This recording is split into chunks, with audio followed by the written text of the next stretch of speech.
Hello students, good morning. आप सब कैसे हैं? उम्मीद करती हूँ कि आप सब अपने घर में सुरक्षित होंगे और अच्छे होंगे। तो बच्चों, हम आज अपनी होम साइंस की क्लास स्टार्ट करते हैं। जैसे कि आप सब जान रहे हैं कि हम लोग हेल्थ टॉपिक चैप्टर पढ़ रहे हैंगे, और उसमें मैंने आपको इससे पहले जो हमारी क्लास चली है उसमें मैंने आपको बताया है कि हेल्थ क्या है। और सबसे पहले मैंने आपको डेफिनेशन बताई थी हेल्थ की।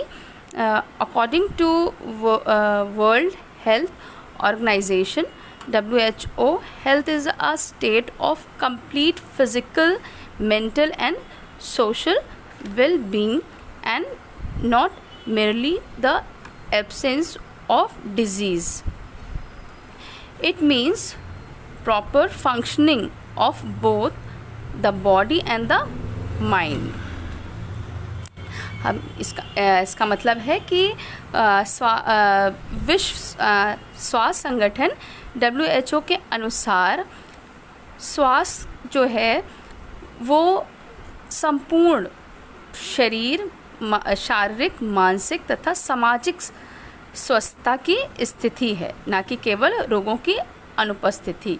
यानी कि हम इस चीज़ को कह सकते हैं कि हेल्थ, गुड हेल्थ या अच्छे स्वास्थ्य का मतलब केवल इससे नहीं है कि हमारा शरीर बीमारियों से मुक्त है, हमारे शरीर में कोई भी बीमारी नहीं पाई जा रही है। इसका मतलब कि हम पूरी तरह से अच्छी हेल्थ है या हम अच्छा स्वास्थ्य है हमारा, ये नहीं कहा जा सकता है। एक अच्छी हेल्थ का, एक गुड हेल्थ का ये मतलब होता है कि पूरी उसका शारीरिक, physical, mental and social well being and not merely the absence of disease. का मतलब है कि पूरे शारीरिक रूप से, मानसिक रूप से और सामाजिक रूप से स्वस्थ हों, ऐसी स्थिति होनी चाहिए, ना कि केवल रोग उनके शरीर में ना हो या रोग नहीं पाए जाते हों, ये मतलब नहीं है।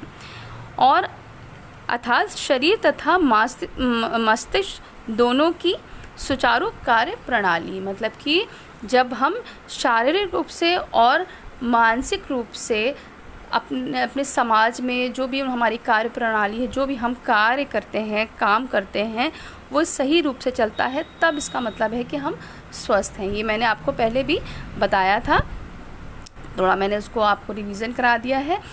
फिर मैंने इस चीज़ को आपको दिखाया था कि हमारा ये, मैंने आपको करके बताया था कि ये मेंटल, सोशल और फिज़िकल, ये 3 टाइप्स हैंगे हेल्थ के, जो कि मैंने आपको ए पार्ट जो है sign of good physical health बता दिया था कि इसमें क्या क्या, किस तरह से एक अच्छे शारीरिक स्वास्थ्य के क्या क्या साइन है, क्या क्या लक्षण हैं, ये मैंने आपको बताए थे कि जब हम शारीरिक रूप से अच्छे होते हैं या शारीरिक स्वस्थता के क्या लक्षण हैं।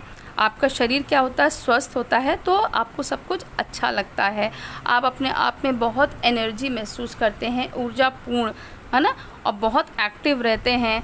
आपकी जो एज है उसी के अकॉर्डिंग आपका वेट और हाइट आपकी उसी के अकॉर्डिंग रहती है।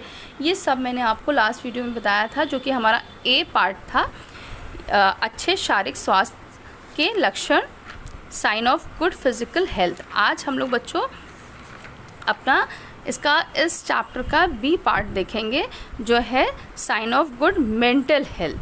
हाँ, आज हम लोग देखेंगे कि क्या हम अच्छे मानसिक स्वास्थ्य के क्या लक्षण हैं, sign of good mental health. If you have good mental health, you shall have control over your emotions, balanced feelings, desires, ambitions and ideas, ability to accept the realities of life and face them, confidence in your abilities, ability to cope with day-to-day stress of life, helpful attitude towards others, and the ability to seek help when needed. It means अच्छे मानसिक स्वास्थ्य के लक्षण क्या बताए गए हैं कि यदि आपका मानसिक स्वास्थ्य अच्छा है तो आपका अपनी भावनाओं पर नियंत्रण रहता है। क्या बताया है? कंट्रोल ओवर योर इमोशंस, आपकी भावनाओं पर क्या होता है? नियंत्रण रहता है। भावनाएं समझते हैं ना, इमोशंस। हमारा मेंटल स्टेटस जो है, मानसिक स्थिति जो है, अगर हमारी नॉर्मल है, अच्छी है, तो हमारी कोई भी हमारे इमोशंस होते हैं या हमारी जो भी भावनाएं होती हैं, हम उसको नियंत्रण रख सकते हैं, कंट्रोल में रख सकते हैं।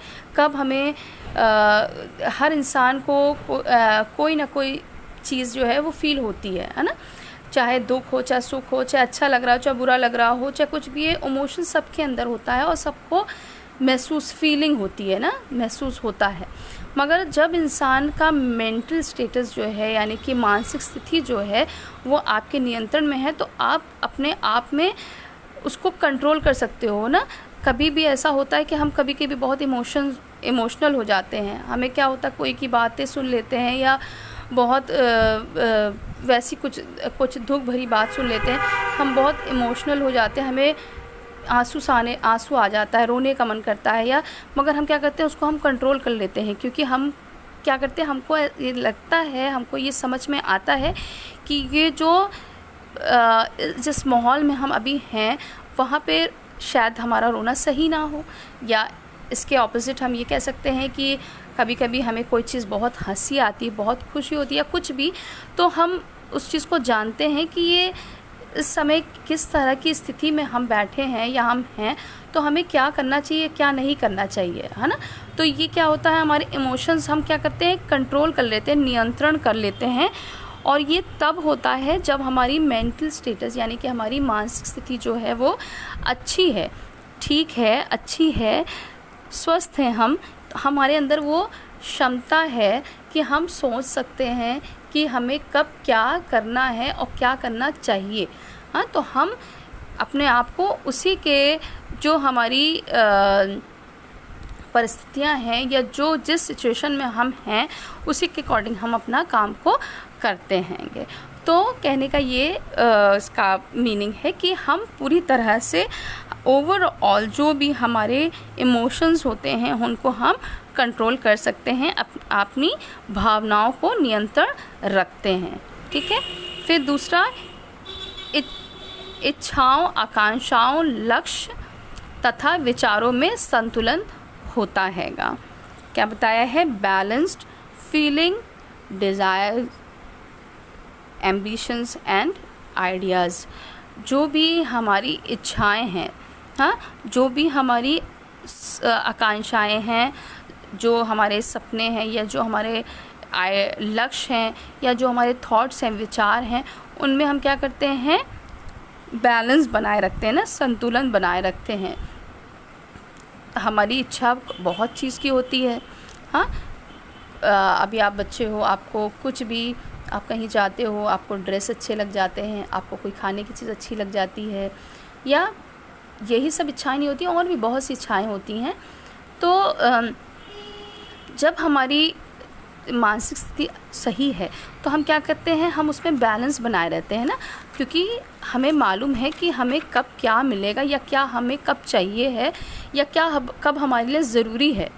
तो हम उस चीज़ का क्या करते हैं, इंतज़ार करते हैं। हमारा लक्ष्य जो है, अगर आज हम ये चाह लें कि आज आप अभी 7th क्लास में हो, पर अगर आपके ये आपका लक्ष्य है कि आप आगे चल के डॉक्टर बनोगे, इंजीनियर बनोगे, या कुछ भी आपका जो भी लक्ष्य है, तो आपने उस चीज़ को सोचा है, मगर आप अभी उसमें बैलेंस बनाकर अभी आप संतुलन बना के चल रहे हो ना। अभी आप क्या कर रहे हो, अपने फोकस कर रहे हो अपनी पढ़ाई पे, क्योंकि आपको मालूम है कि आप अच्छे से पढ़ोगे, अच्छे नंबर लाओगे, और आप अच्छे से अच्छे आगे बढ़ते चले जाओगे, तो आपका जो लक्ष्य है, जो एम है, वो पूरा हो जाएगा, आपको लक्ष्य आपका मिल जाएगा।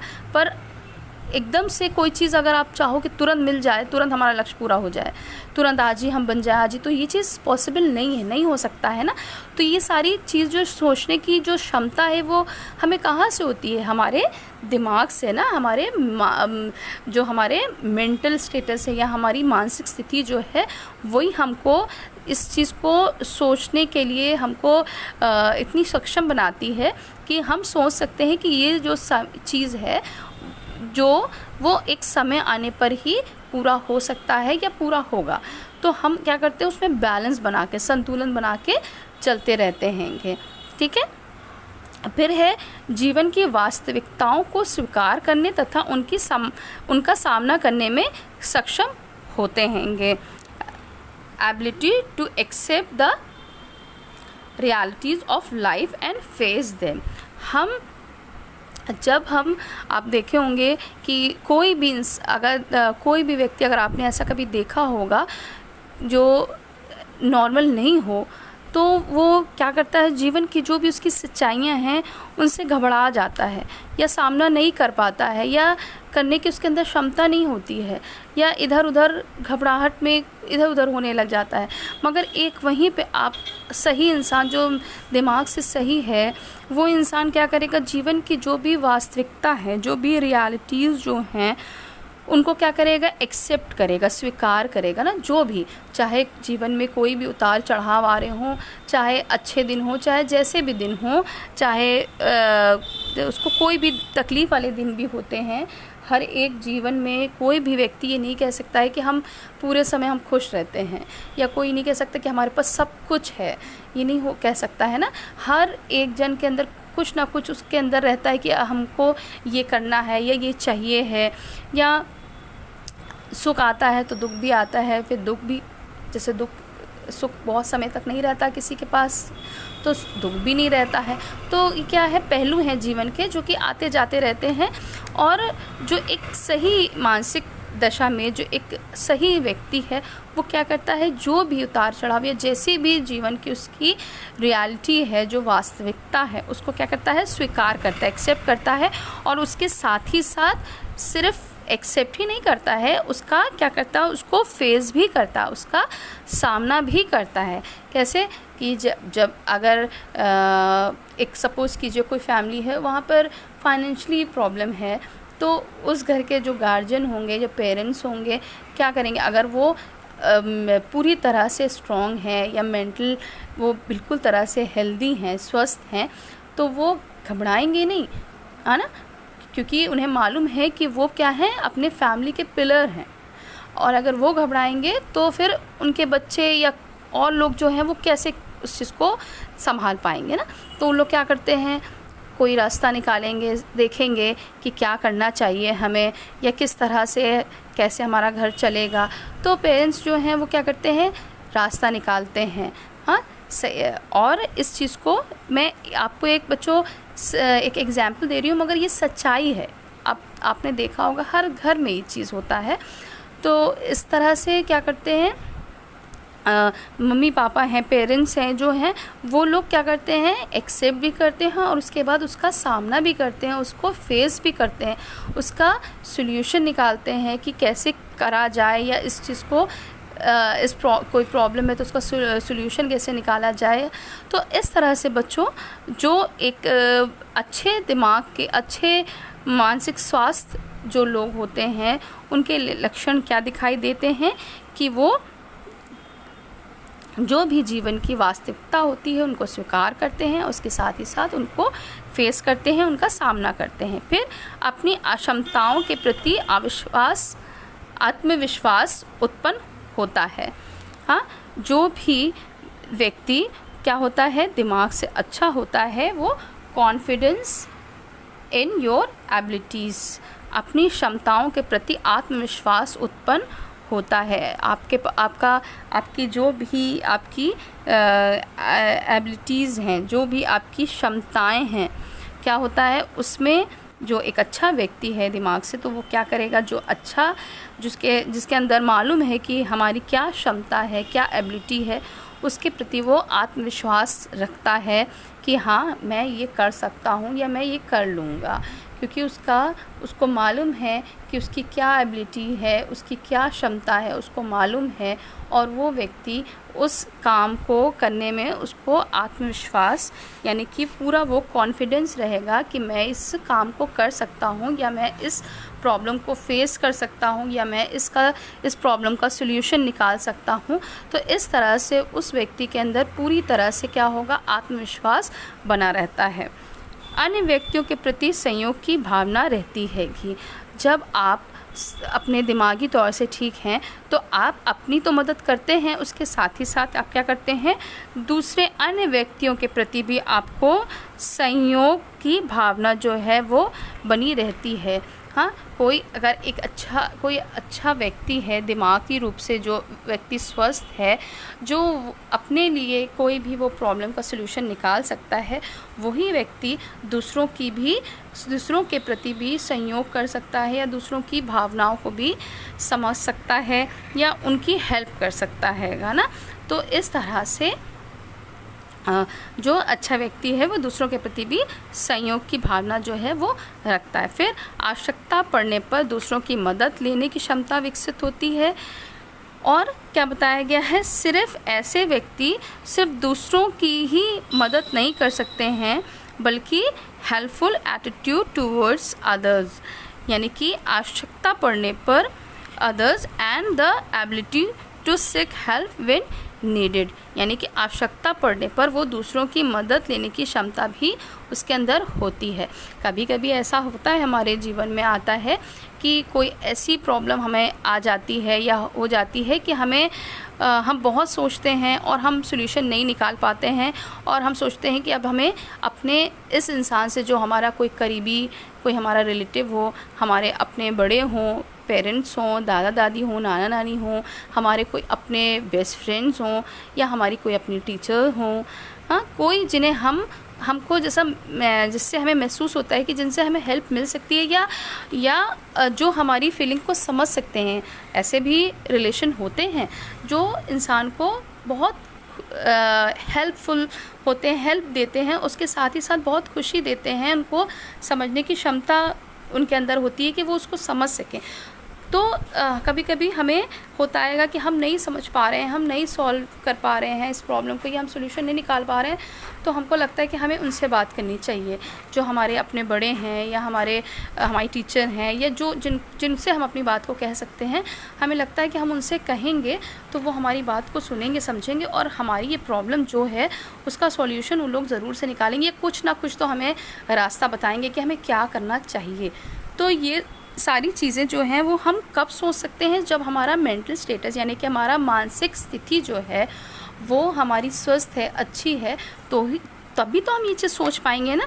एक तो हम दूसरों की मदद भी कर सकते हैं, अगर हम उतने एबल हैं कि हम दूसरों की मदद करें तो हम ज़रूर करेंगे, और उसके साथ ही साथ हम दूसरों से जो अगर हमारी ऐसी आवश्यकता पड़ती है, हमें ऐसी ज़रूरत पड़ती है, जो कोई भी चीज़ में हम अपने प्रॉब्लम का सलूशन नहीं निकाल पा रहे हैं, या हमें किसी की हेल्प चाहिए, या किसी की एडवाइस चाहिए, या कुछ भी, तो हम दूसरे से हेल्प ले भी सकते हैंगे। तो बच्चों, हमने क्या देखा कि जो इंसान फिज़िकल यानी कि शारीरिक रूप से जो इंसान अच्छा स्वस्थ रहता है, वो इंसान पूरी तरह से एक्टिव होता है, शारीरिक रूप से वो पूरी तरह से स्वस्थ होता है, एक्टिव रहता है, उसके अंदर ऊर्जा, एनर्जी भरी रहती है, वो हर काम को करने के लिए एकदम एक्टिव रहता है।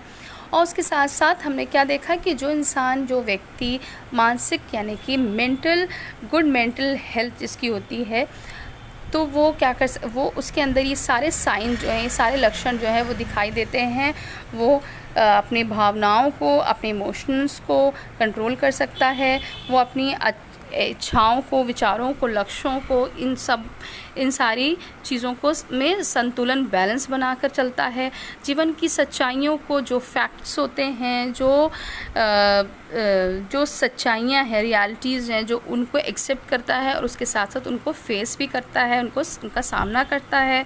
अपने आप में उसके अंदर जो भी उसकी क्षमताएं हैं, एबिलिटीज़ जो भी हैं, उनको वो उसके प्रति वो आत्मविश्वास रखता है कि मैं इस चीज़ को कर सकता हूँ। अपनी उसके साथ ही साथ वो दूसरों के प्रति सहयोग की भावना रखता है और ज़रूरत पड़ने पर वो दूसरों से मदद ले भी सकता है। तो ऐसे व्यक्ति सृजनात्मक ढंग से कार्य कर सकते हैं और समाज के प्रति अपना योगदान दे सकते हैं। अगर ये सारे साइन, ये सारे लक्षण अगर जिस व्यक्ति के अंदर होते हैं, वो सच में एक गुड मेंटल हेल्थ का साइन है, और वो एक अच्छे मेंटल हेल्थ का व्यक्ति है। और वो क्या करेगा, वो व्यक्ति जो है वो बहुत सही तरीके से, सृजनात्मक ढंग से, पूरे सही तरीके से क्या करेगा, वो अपने जीवन को जी सकता है, अपने कार्य को सही ढंग से, अपने काम को कर सकता है, और उसके साथ ही साथ वो समाज यानी कि समाज के प्रति भी अपना योगदान जो है वो दे सकता है। जब वो पूरी तरह से सही है, दिमागी तौर से सही है, उसका दिमाग सब कुछ एकदम सही तरीके से चलता है, तो वो व्यक्ति केवल अपनी ही, दूसरों की ही मदद नहीं कर सकता, उसके साथ ही साथ वो समाज के प्रति भी अपना योगदान जो है वो दे सकता है। तो बच्चों, आज के लिए इतना ही। मैं उम्मीद करती हूँ कि ये बी पार्ट भी आपको अच्छे से समझ में आ गया होगा। ए पार्ट भी मैंने आपको समझाया था, आज मैं केवल ये बी पार्ट मैंने आपको समझाया है। इसके बाद हम लोग इसका सी पार्ट जो है सोशल हेल्थ को हम देखेंगे, हम उसमें सीखेंगे कि क्या है। और आज हमने मतलब फ़िज़िकल हेल्थ और मेंटल हेल्थ, ये दो हमने सीखा है, देखा है, समझा है, और मैं उम्मीद करती हूँ कि आपको ये अच्छे से समझ में आ गया होगा। सो बच्चों, thank you so much, have a nice day, God bless you.